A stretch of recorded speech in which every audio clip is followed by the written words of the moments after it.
Hi అండి, అందరికీ నమస్తే. ఇక్కడ కనిపిస్తుంది ఏంటంటే గెండ్సిగడ్డ మొక్క అండి.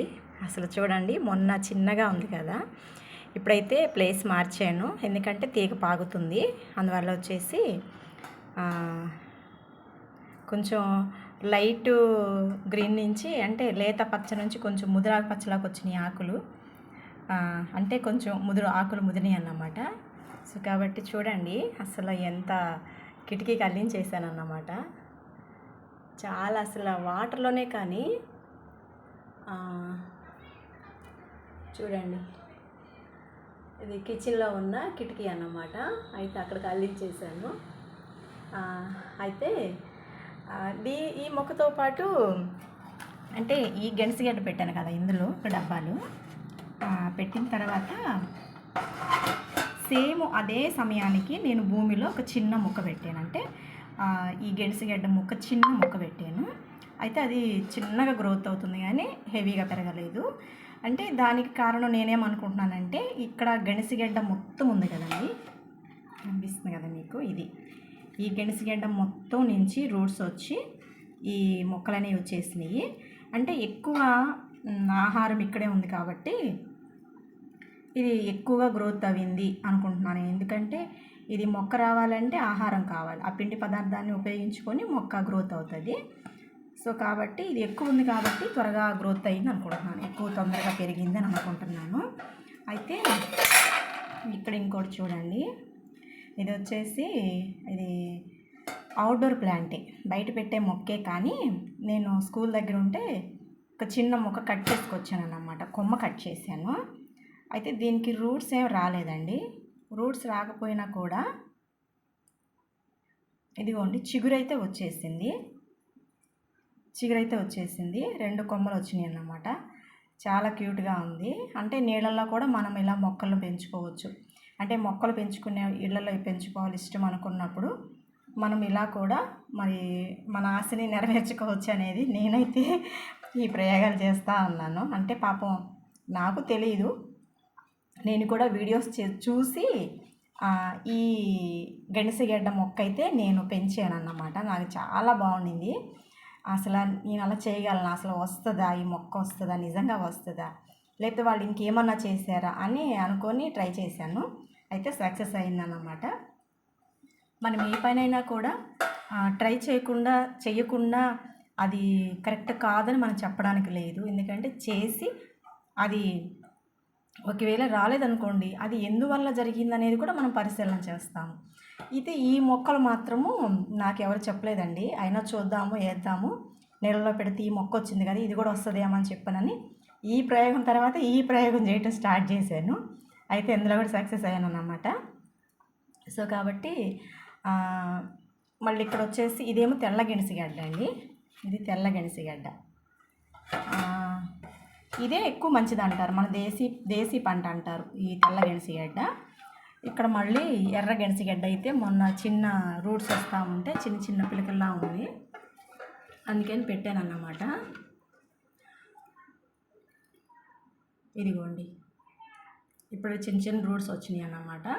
ఇంకా ఇది కూడా వస్తే ఇంకా మొత్తం 2 వైపుల నుంచి అల్లిస్తే చాలా బాగుంటుంది అన్నమాట. కిటికీ కూడా అందంగా ఉంటుంది. తర్వాత వచ్చేసి ఇది రణపాలండి. ఇది కూడా కొమ్మలే పెట్టాను కానీ ఇది కూడా గ్రోత్ వస్తుంది. అయితే లేట్ అన్నమాట, చాలా లేటు. మట్టిలో వచ్చినంత గ్రోత్ నీళ్ళలో రావట్లేదు ఇది, ఈ మొక్క అయితే. అంటే మనకి చేస్తేనే కదా ఏ ప్రయోగమైనా తెలిసేది, ఇది ఎలా వస్తుంది, ఇది ఎలా వస్తుంది. ఇదైతే చాలా త్వరగా వచ్చింది. అంటే త్వరగా ఏం కాదండి, 25 days పట్టింది ఒక చిన్న గ్రీను మొలక రావడానికి. అంటే 25 days తను సిద్ధపరుచుకొని ఆ రూట్స్ ఏర్పాటు చేసుకొని మొక్క రావడానికి సిద్ధపడిందంటే 25 days. నేనైతే అసలు ఏంటి 25 days అయినా కూడా ఇంకా రాలేదే. మనకేంటంటే ఆత్రం ఎక్కువ, పెట్టిన 4-5 రోజుల్లోపే మొక్క వచ్చేయాలి, లేదంటే వారంలోపు వచ్చేయాలి. ఇంకా అక్కడి నుంచి మనం ఆగలేము, ఇంకా నిరాశపడిపోతాం. కానీ 25 days సరే చూద్దాం అంటే ఒక 10 days తర్వాత చిన్న ఇలా రూట్ వచ్చింది కదండి, అలా కనిపించింది. అరే ఇదేదో వస్తుందని చెప్పానని పెట్టేశాను, మళ్ళీ పెట్టాను. అట్లా ఇంకా ప్రతిరోజు చూసేదాన్ని. ఇంకా తర్వాతకి ఈ రూట్స్ అనేది రావడం ద్వారా ఓహో ఇవి వస్తున్నాయి కదా, తర్వాత మొక్క వస్తుంది, ఒక చిన్న ఆశ అయితే నాలో ఉండింది. అంటే మనము ఒక చిన్న మొక్కలోనే కదండి, ఇది మన ఒక జీవిత పాఠం కూడా కావచ్చు. ఒక్కోసారి మనం అనుకున్న పనులు త్వరగా జరగకపోవచ్చు, ఆలస్యం అవ్వచ్చు, రాదేమో అనుకోవచ్చు. అలాంటి అనుమానాల్లో కూడా మన లైఫ్ కొనసాగుతూ ఉంటుంది. అయితే ప్రతిదానికి ఒక సమయం ఉంటుంది. దేవుడు చెప్తున్న రీతిగా మనకు కూడా మన పనులకు కూడా కొన్ని కొన్ని సమయాలు ఉంటాయి. అయితే మనం నిరీక్షణ కలిగి ఉండాలి, ఎదురు చూడాలి, సక్సెస్ కోసం ఎదురు చూడాలి, ఓటమిని ఎదుర్కోవాలి. ఓటమిని ఎదుర్కోకుండా సక్సెస్ అయితే రాదండి. చాలామంది ముఖ్యంగా ముందు కష్టాలు నేర్చుకుంటే విజయాల వైపు మనం వెళ్ళిపోతాం. ఎందుకంటే ఆ కష్టము చూపించే అది నేర్పించే పాఠాలు మామూలుగా ఉండవండి. ఎక్కడ కూడా ఏ కాలేజీలో ఏ స్కూళ్ళలో నేర్పించరు. ఆ కష్టాలు నేర్పుతాయండి మనకి.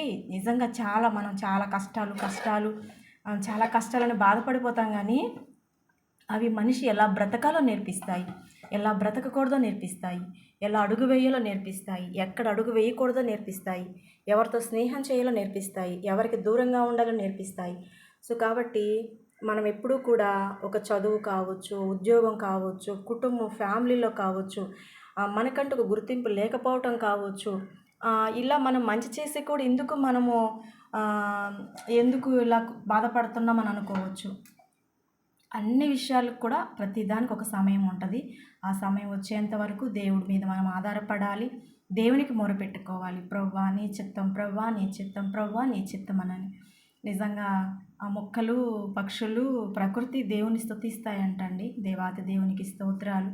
నిజంగా మరి ఒక్కోసారి మనకి మానసిక ఆనందం అనేది ఎక్కడ దొరకని పరిస్థితుల్లో కొన్నిసార్లు దేవుడిచ్చిన ఈ ప్రకృతిలో, ఈ మొక్కల్లో, పక్షుల్లో, ఇలా చిన్నపిల్లల నవ్వుల్లో కనిపిస్తాయి. అది వెతుక్కోవాలి మనము. డబ్బుల్లోనో లేకపోతే షాపుల్లోనో దొరకవు. ఇవి చాలా చాలా అరుదన్నమాట. కాబట్టి నేనైతే నా మానసిక ఆనందము ఫస్ట్ దేవుడితో గడపటము, కూర్చొని ఆయనతో మాట్లాడటము, ఆయనతో మాట్లాడిన తర్వాత ఇలా మొక్కలతోటి ఇలా చేయడము, నాకు చిన్న పిల్లలతో గడపడము. ఎందుకంటే దేవుడు నాకు ఇచ్చిన గిఫ్టు అంగన్వాడీ పిల్లలు. మరి వారితోటి గడిపితే నాకు ఉన్న స్ట్రెస్ మొత్తం పోతుంది. నా మెడిసిన్ వాళ్ళు అన్నమాట, నాకు మంచి మెడిసిన్ వాళ్ళు. కాబట్టి మన చుట్టే ఉంటాయి మనకి కావలసిన మెడిసిన్స్.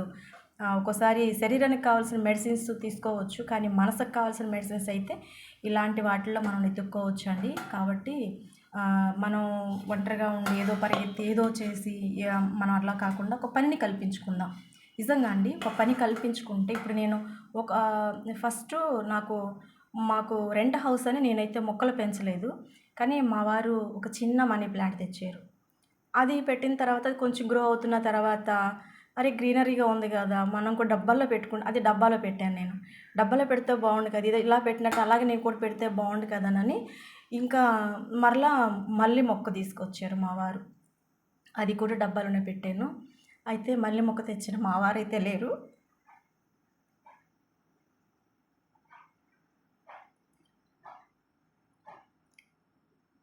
ఆయన లేకపోయినా మల్లె మొక్క అయితే ఉంది.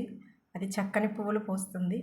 ఆయనకు గుర్తుగా ఆ మనీ ప్లాంటు, ఎన్నో జ్ఞాపకాలు ఉంటాయి కదా, ఆ జ్ఞాపకాలతో మనం ముందుకెళ్ళిపోవచ్చు. కాకపోతే మనతో భౌతికంగా ఉండరు, కానీ మనం ఎవరైనా మిస్ అయితే మన ఆలోచనలు, మన ప్రతి లైఫ్లో జరిగిన ఇన్సిడెంట్లు అన్నిట్లో ఉంటారు మనం. కాబట్టి వాళ్ళు లేరని బాధపడటం కంటే వాళ్ళు మనలోనే ఉన్నారు అనే ఒక హ్యాపీనెస్ ఉండటం.